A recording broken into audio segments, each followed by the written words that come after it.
आज 51 वर्ष पदार्पण करिछि दैनिक ओडिया खबर कागज धरित्री। एही अवसर में अनुष्ठित होई जाइछि धारित्री यूथ कनक्लेव 2024। जलवायु परिवर्तन सारा विश्व पई एबे बड़ चिंतार कारण पलटुछि। तेबे एहार मुकाबिला क्षेत्र में युवपीढ़ी बड़ भूमिका रहिछि। तेणु सेमाने किभଳି एने सचेतन हेबा सह अन्य माननकु एथिरे शामिल करि परिबे से संक्रांत रे धरित्री पक्षरु अनुष्ठित होई आसुछि यूथ कनक्लेव। तेबे चलित वर्ष नवेम्बर 23 और 24 दुई दिन धरी अनुष्ठित होई जाइछि धरित्री यूथ कनक्लेव रो चतुर्थ संस्करण। एथरर प्रसंग रहिथिला क्लाइमेट चेंज बिल्डिंग रेजिलियंस। प्रथम दिन में भुवनेश्वर प्रेस क्लब रे अनुष्ठित होइथिला ग्रीन हीरो स्पीक कार्यक्रम। एथिरे विभिन्न प्रांतरु युवा परिवेशविद माने जोगदी परस्पर मध्यरे अनुभूति बांटिबा सह जलवायु परिवर्तन नहीं अधिकरु अधिक लोक किभଳି सचेतन हेबे, परिवेश सुरक्षा रे शामिल हेबे से नहीं आलोचना होइथिला। आज द्वितीय दिन में भुवनेश्वर स्वस्ति प्रीमियम रे अनुष्ठित होई जाइछि धरित्री यूथ कनक्लेव 2024 रो क्लाइमेट ग्रांट। द्वितीय दिन में राज्यर विभिन्न अंचलरू युवा परिवेशविद माने जोग देइथिले। आज कार्यक्रम रे मुख्य अतिथि बा आलोचक भावे जोग देइथिले एशियन एलिफेंट एक्सपर्ट प्रोफेसर रमण सुकुमार। एशिया हाथी सुरक्षा एवं मनीष वन्यप्राणी संघर्ष उपरे निज गवेषणा और कार्य को नहीं सुकुमार बेस जनाशुना। से जलवायु परिवर्तन एवं विश्व मंडलीय जंगल परिवेश विज्ञान उपरे मध्य गवेषणा जारी रखिछन्ति। Elephant is the elephant, as you know, and climate change is something that is holding center stage at all levels today, from the international right down to the local levels today. And the COP29 is going on in Azerbaijan. It almost ended in a failure, but there is some partial success that was achieved yesterday. कार्यक्रमर expert panel रे शामिल होइथिले दि climate initiative रो प्रतिष्ठाता तथा climate educator हिता Lakhani, marine biologist Punyashlok Bhaduri, Reliance Foundation रो disaster management team lead Divyakant Nayak, Dharitri Odisha Post रो मुख्य कार्यनिर्वाही आद्याश शतपथी एवं मॉडरेटर भावे शामिल होइथिले ईएफआई रो प्रतिष्ठाता अरुण कृष्णमूर्ति। जलवायु परिवर्तन रो कारण निराकरण को नहीं जोरदार आलोचना होइथिला। Now the panelists have to ensure that their answers are interesting, that they don't put you to sleep, and you have to ensure that you are giving them the vibration.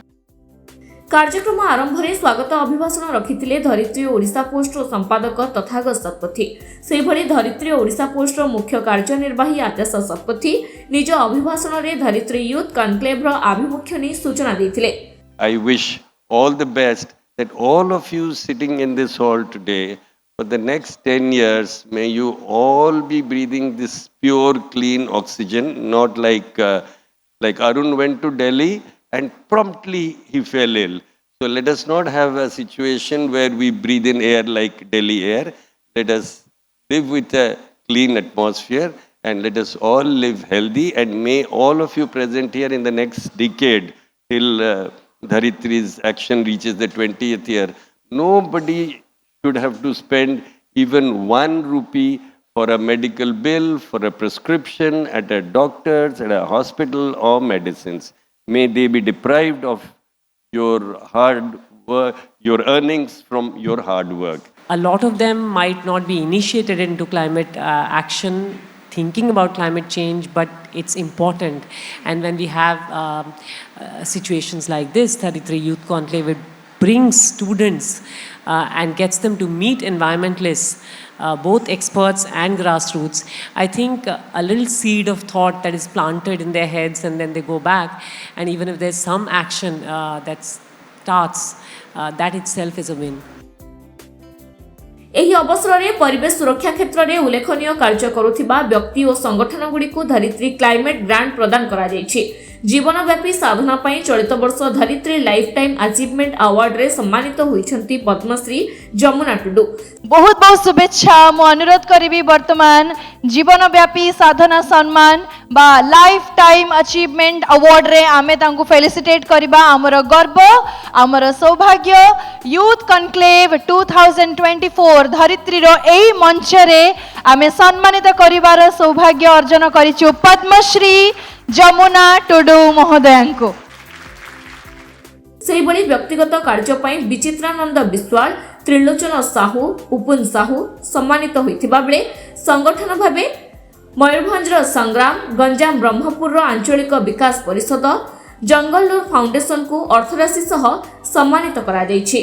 जेते आम निज संसार पाई टाइम बाहर कर दौचे जेहेतु ये धरित्री पर जन्म नहीं कि बंचिक आज अच्छे तापाईका तेणु तापाई किसी ना प्रत्येक व्यक्ति जेकोसी व्यक्ति हो जमी संसार पाई तार टाइम दौची सेमती तार किसी ना कि 5 मिनट हो 10 मिनट टाइम काढ़ी से धरित्री माँ टाइम दिंता ताहले हुए तो आमर आज ये धरित्री माँटा एत असंभाल हुआनी कि एत प्राकृतिक विपर्यय आसंतानी बहुत ये भलरे आम धरित्री माँ उपरे रही पारते। कृतज्ञता ज्ञापन करुच्ची धरित्री टीम पाखे जे भाया गोटे अभिनव उपाय कार्यक्रम करिसेंती आउ जो माने ग्रासरूट लेवल काम करुचंती ग्रामांचल काम करुचंती परिवेश पाई वन्यप्राणी संरक्षण पाई सेमानकु अवार्ड करुचंती एवं तांकु प्रोत्साहन करुचंती जोटा कि बहुत शुभंकर कथा बहुत भल कथा एवं शुभेच्छा ज्ञापन करुच्ची आउ थरे धरित्री पाखे कृतज्ञता ज्ञापन करुच्ची। आज अनुष्ठित कार्यक्रम रे संगीत परिवेशन करथिले अग्नि बैंड और कबीर कैफे। अग्नि बैंड रो सिंगर कोको ऋषिकेश चिरायंकु गीत सांग को कबीर कैफेर सिंगर नीरज आर्या और तांको टीम झुमाई दर्शकों को।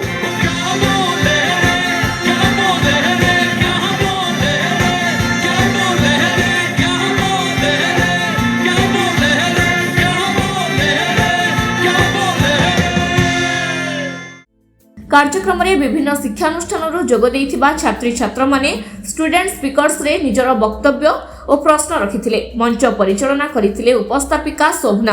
कार्यक्रम रे पार्टनर रहिथिले MGM minerals Jindal Steel and Power Vedanta Tata Steel AMNS India JSW PPL Narayani Motors Nalco MCL IFFCO IMFA EFI ओप्सा Odisha Post Samajwadi Society Ajanta Advertisers विफी इंटरनेट।